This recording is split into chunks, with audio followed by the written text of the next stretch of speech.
Good morning, this is Developing Stories on Osrc Television. My name is Blessing Obi. Newly appointed Inspector General of Police Olatunji Disu has been sworn in as Nigeria's 23rd substantive IGP. President Bola Tinubu administered the oath of office on Disu at the State House, Abuja, with a charge to go out and work. The president also administered oaths of office on 6 commissioners of the Revenue Mobilization, Allocation and Fiscal Commission and 2 commissioners of Federal Civil Service Commission. Disu, who was recently appointed by Tinubu, declared shortly after his swearing that the long-touted multi-level policing system, otherwise known as state police, had come to stay in the country. The new IGP said there will be zero tolerance for abuse of authority, misconduct, and partisanship on his watch, vowing that public protest would henceforth be handled professionally. Reactions have continued to trail the federal government's decision to ban cash payments for tax collection and dismantle revenue roadblocks across the country. Public affairs analysts, financial experts, and ordinary citizens have described the directive a bold reform that could transform Nigeria's revenue system if properly implemented. Adewumi Taiwo reports. Before the directive by the Federal Ministry of Finance in collaboration with the Federal Inland Revenue Service, cash payments dominated tax and levy collections in many parts of the country. Revenue checkpoints were common on highways, in markets and motor parks, where agents collected levies directly from drivers and traders, often insisting on cash.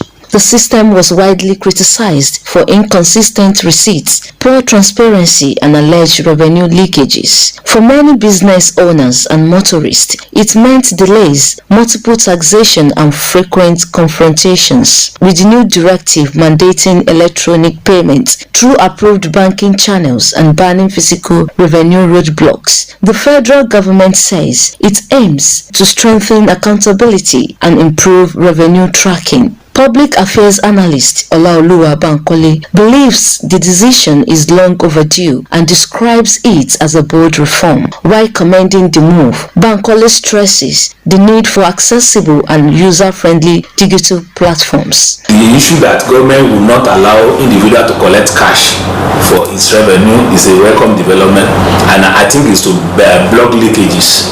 Because when government or any institution for that matter is collecting its revenue through cash, sending this officer to collect cash, there are high risk of crime that can be involved. If you are involving a human in some of these things, you don't use electronic or computer, so people can collect cash and not remit it. And so, in a way, this is aimed to block leakages. It's going to increase our revenue. And as a matter of fact, we also know that it will enable government to be able to run a data-driven policy. For instance, government should be at any point in time, government can say, this is the number of people that are paying tax. This is what we are generating. And for every transaction that is made, you have what it calls audit trail. Every transaction that you made digitally, so it will be recorded. So you can always trace who has paid, who has not paid. And so this will be healthy for the nation economy. Financial expert Adeola Imani also welcomes the policy, noting that electronic collection could reduce unofficial payments and boost transparency. Something that we are not expecting before we are doing, because collecting tax and using individual, we have too many documents. We have to visit one tax office to get payments in big times, but possibly the government cannot get the maximum effect of tax payments. And this still 1 year they come back to taxpayer, because the government will be able to do what they needed to do with taxes collected, because we don't have enough. The exact rate of tax will not be able to pay as many. To leave my office to say I want to go and pay tax is not an easy task. It's not what everybody loves to pay, not everyone. So government should develop an easy way to collect it from individual, where you will not live with when you are paying. That's what this system is. For some citizens, the impact will be felt on the roads. Kuye Babatunde says the removal of revenue checkpoints could ease traffic congestion and reduce confrontations between motorists and revenue agents. When you talk about cashless tax collection, I think it's going to bring about transparency and it's going to reduce corruption, because most of the tax collector that goes around, go to shops and what have you, they just collect those money without remitting most of it to the government coffer. But if there's a central account, or there's a way you can, there's an application, or there's a way you can do it at the comfort of your office or your shop, just log in, just like you are logging to a bank account or stuff like that. Just log in, put in your details, and pay your tax.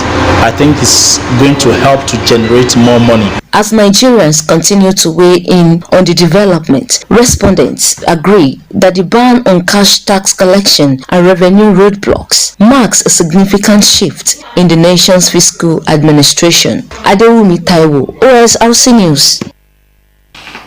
To other stories now, the Federal Executive Council, FEC, has approved several major road and bridge projects across the country, including the reconstruction of key highways and the redesign of Carter Bridge in Lagos. Minister of Works David Mai, who disclosed this after the FEC meeting presided over by President Bola Tinubu at the Presidential Villa, said 6 major projects received approval.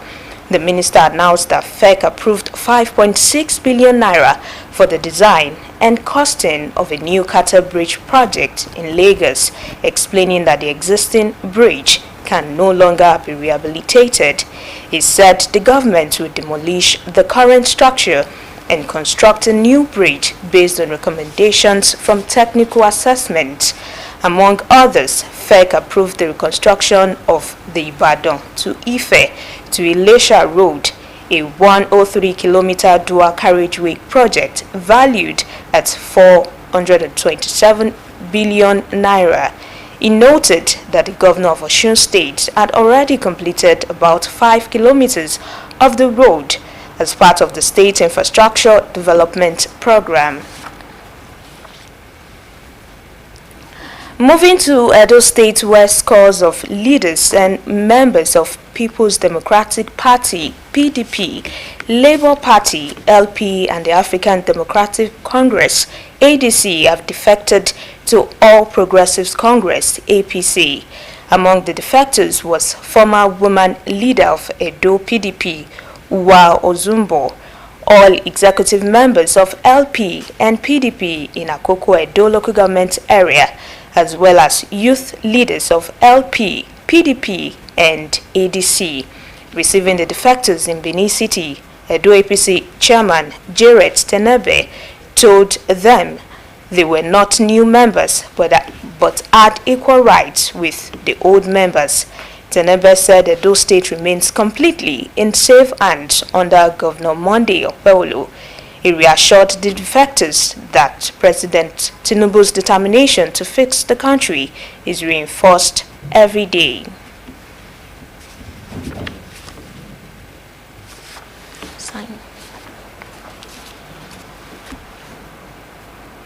And that's developing stories on Osrc Television. Thank you so much for watching. Good morning.